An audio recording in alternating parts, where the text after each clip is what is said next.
The Lord be with you. The second use of the law.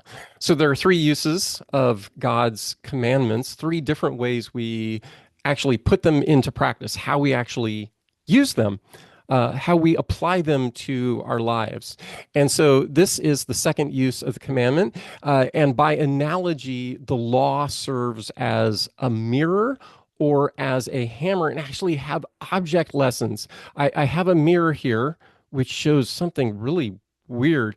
One of the ways we can use the law is as a mirror.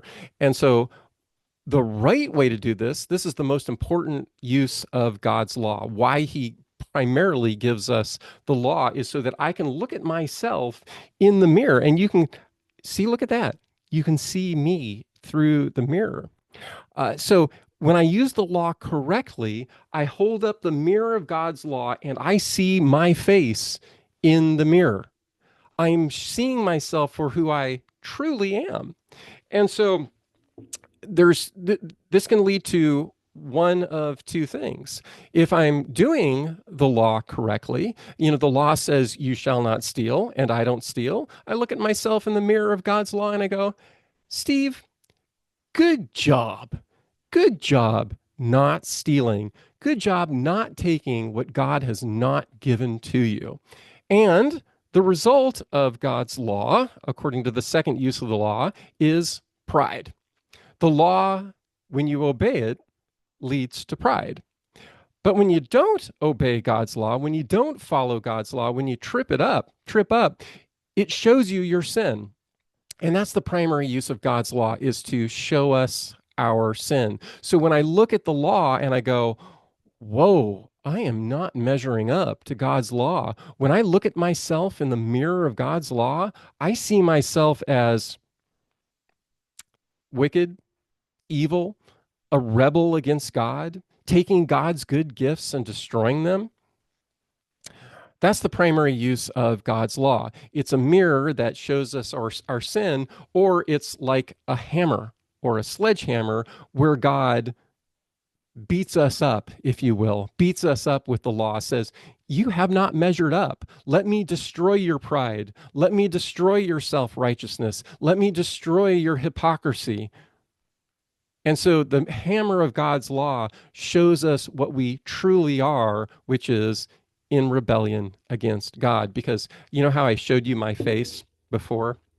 Let's see if I can do that again. When I look at the mirror of God's law and I look at it and go, I don't look at my own face, but I look at you through the mirror of God's law and I go, whoa, look at what that person's doing, and I'm so much better. So this is important. This will be on the test. In the second use of the law has one of two results. Because the law points a finger. It either points a finger at other people and it condemns them, or it points a finger itself and condemns you, because the law always accuses. The law always condemns. It doesn't only accuse, it doesn't only condemn, but the law always accuses, always condemns. So when you take the law and you use it as a finger to point at somebody else, it condemns them, and the result is self-righteousness. The result is pride. So one result of the second use of the law is pride, self-righteousness. The other use of the law, and this is where we really want to get, when we read God's commands, we want to point the finger at ourselves and be self-condemned and to be driven or hammered into despair, to despair of ourselves, to despair of our own righteousness. That is a good place to be. You don't want to stay there, but we always need to be despairing of our own righteousness, our own actions, our own merit, our own worth. So the two results of the second use of God's law: pride, despair, condemning others or condemning self. And we always want to make sure that we stand condemned before God when we stand on our own. Okay, that'll be on the test. The two results of the second use of the law: pride, despair. You got that? Because the law always accuses. Accuses others or accuses self. Pride, despair. And we want to get to despair.